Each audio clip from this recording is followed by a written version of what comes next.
తెలంగాణ ప్రభుత్వం ప్రతిష్టాత్మకంగా భావిస్తున్న 3 కమిషన్లకు చైర్మన్లను ప్రకటించింది. కుల గణన నేపథ్యంలో చైర్మన్ సహా 5గురితో కీలకమైన బీసీ కమిషన్ను ఏర్పాటు చేసింది. ఎన్నికల హామీల మేరకు కీలకమైన విద్య, రైతు కమిషన్లకు సారథులను నియమిస్తూ ఉత్తర్వులు జారీ చేసింది.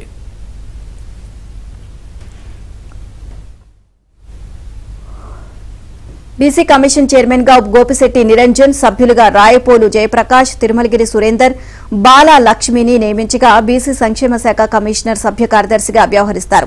స్థానిక సంస్థలు రిజర్వేషన్లు నిర్ధారించేందుకు బీసీల గణన కోసం దీన్నే డెడికేటెడ్ కమిషన్ గా ప్రభుత్వం ఉత్తర్వులో పేర్కొంది. కాగా విద్యా కమిషన్ కు రిటైర్ ఐఏఎస్ ఆకునూరి మురళిని, వ్యవసాయ రైతు సంక్షేమ కమిషన్ కు కాంగ్రెస్ సీనియర్ నేత ఎం కోదండరాంరెడ్డిని సారథులుగా ప్రకటించింది. వీరు 2 ఏళ్ల పాటు బాధ్యతల్లో కొనసాగుతారు అని పేర్కొంది. ఇక రైతు కమిషన్ ఏర్పాటు, దానికి చైర్మన్ ను ఒకే రోజు నియమించింది.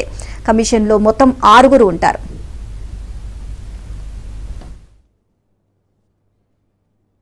రాష్ట్రంలో వ్యవసాయ రంగం పునరుత్తేజం, సుస్థిర వ్యవసాయ అభివృద్ధి అవకాశాలు, సాగులో ఎదురయ్యే కీలక సవాళ్ల పరిష్కారం, అన్ని వర్గాల రైతుల సంక్షేమం, అభివృద్ధి తెలంగాణ వ్యవసాయ రైతు సంక్షేమ కమిషన్ లక్ష్యం.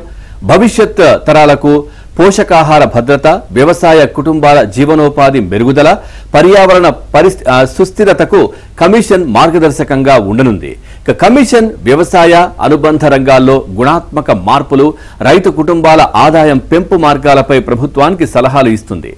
దీని కార్యకలాపాలను సమన్వయం చేసేందుకు సభ్య కార్యదర్శిని నియమిస్తారు. కాగా కమిషన్ కు బడ్జెట్లో నిధులు కేటాయించనున్నారు. ఇది ప్రైవేటు రంగ భాగస్వాములు, అంతర్జాతీయ ఏజెన్సీల నుంచి గ్రాంట్లు, విరాళాలను సేకరించవచ్చు. ఓవరాల్ గా ఇదే అంశానికి సంబంధించి మరింత సమాచారాన్ని మా కరెస్పాండెంట్ సిద్ధార్థ్ అడిగి తెలుసుకుందాం. సిద్ధార్థ్, ఓవరాల్ గా దీనికి సంబంధించి అప్డేట్స్ ఏంటి?